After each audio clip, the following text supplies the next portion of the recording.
I remember when I was like really young, when I was a teenager, about like when I was 14, 13, maybe 16, this period. I was obsessed with glowing up, yes. And like impressing everybody. Oh, I'm gonna step in a room and everybody's gonna turn their head towards me. And I'm gonna be so interesting and so fun and so cool. It's very normal when you're a teenager, but I think at some point we need to get over this. And at some point we need to stop seeking advice of other people, and like come up with our own thing. Because I'm not even talking about like other people, or it's the things you're questioning most of the times are not objective. The questions you're seeking answers to are not always objective, they're mostly subjective. You're trying to impress people. Which people? It's like maybe you're trying to impress a certain type of people and they're not even, you don't even know these people. Maybe these things that you were trying to learn and apply on them, um maybe it's not even gonna work for them. You know what I'm saying? And I kind of think that it makes you uninteresting if you're so obsessed with being so interesting. My favorite book is Mysterious Island by Jules Verne. And in this book, they're basically an adventure on an unknown island, and it's just stuck with me since I read it when I was 12, and it was very stimulating, and that just kind of rewired my brain on how I look at life, and it kind of got me hooked on seeing for myself, because the dopamine you're gonna get from this, uh, nothing compares to it. For finding out yourself, like learning to live. I really wanna move out to somewhere where I don't speak the language, where I don't know about the culture, and everything is just a shock to me, because I'm so freaking bored here. So bored that I can't breathe. And I'm what, like only 22? I can imagine the rest of my life. And the worst part is, I feel like at some point it's gonna stop, like maybe in a year. Maybe when I'm like 26 something, and everything is gonna turn boring and I'm just gonna want to survive and nothing else, and that's like my biggest fear ever, just like erase my existence. When we keep talking about house and like keep discussing it and discussing it and discussing it and thinking about it and talking about it, um we get full,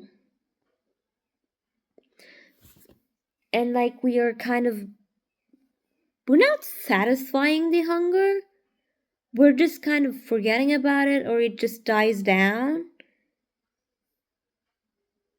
and you're not ever really like, you're not getting the energy. The hunger is there because you need energy, and like it's kind of calling it, and what are you doing? You're numbing it.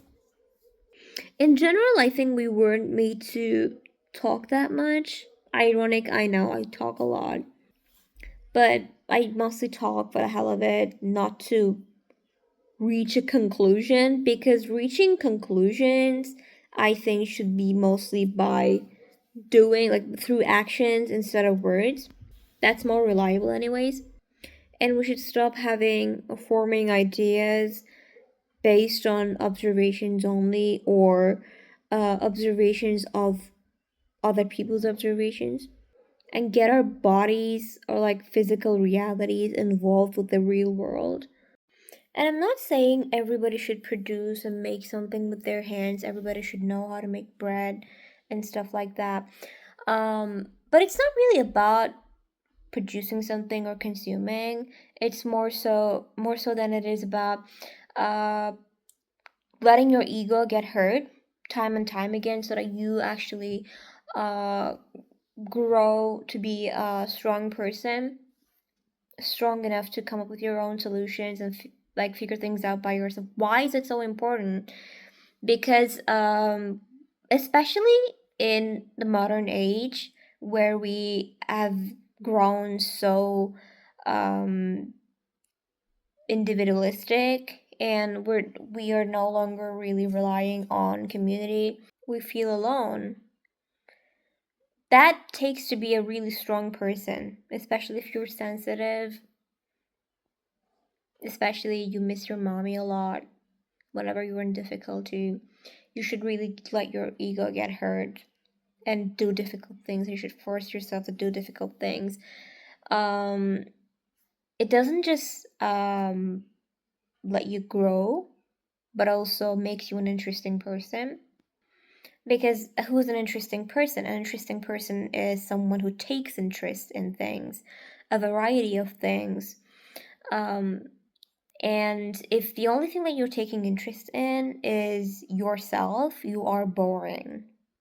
Because people are very similar and things are different. Like, there is a wider variety in things and concepts than in people. And when you all you think about, all you ever do something about, all you ever focus on improving is yourself, you are boring. Like, you don't need to watch videos and read books about how to be an interesting person, and how to manipulate people into liking you, how to be likable, how to be attractive. You need to be yourself. Like, just forget about it, stop thinking about it. Because, like, speaking for myself, it's been a long time since I last thought about something like that. And I think I have been the most interesting since then. And by that, I don't mean go to Galapagos Islands and just figure stuff out. But personally speaking, if I was to take classes from a professor or anybody whose knowledge and experience I trust, I would just want them to gently guide me through, like, towards what I need, instead of putting things in my head. Like, I don't want the learning process to be easy and convenient. I think we should struggle to learn things and kind of hit the wall every now and then, because that's the joy of it. Why should Maybe that's because it's my primary source of joy in life to learn something, figure something out. Because again, I don't derive that energy from people or other activities or alcohol, partying, stuff like that. I'm really difficult to entertain. So I require a lot of mental load to feel fulfilled, and not just fulfilled, like feel joy and get a dopamine hit. And I think you can trust me because everything in this life or is able to become fun to me, because I have struggled my whole life. I remember when I was really young. Since then, I realized that my brain works differently and I don't understand anything explained to me. I don't understand people's words and their explanations. So I was like, okay, we're gonna take our time and take this matter in our hands and look at it from our lenses. And that's how everything has been going for me. So every time I am faced with a new challenge and I have the same perspective and I don't get scared, or I I do get scared. I'm just really used to getting scared and it's exciting me. So your prejudices vaporize when you do that, and you can become anything at any point in your life, and you don't need to be ready for it because you're fundamentally ready for anything in life. And if we come back to people and impressing people, I don't know what people get from that, because, like, I think it's very immature to try to impress people we all do want to leave some trace in people's minds every now and then, and we get upset when we can't. But like, I think it should be kind of limited to people we really care about.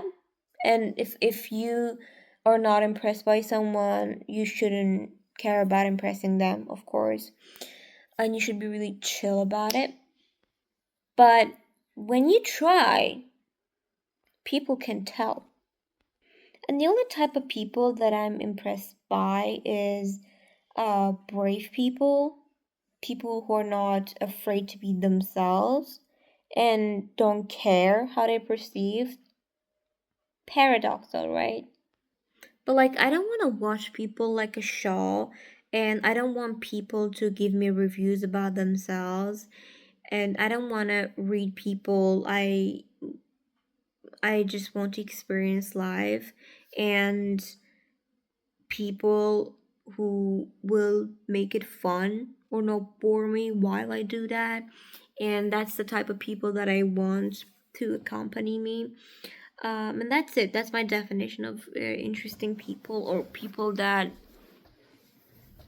I consider fun.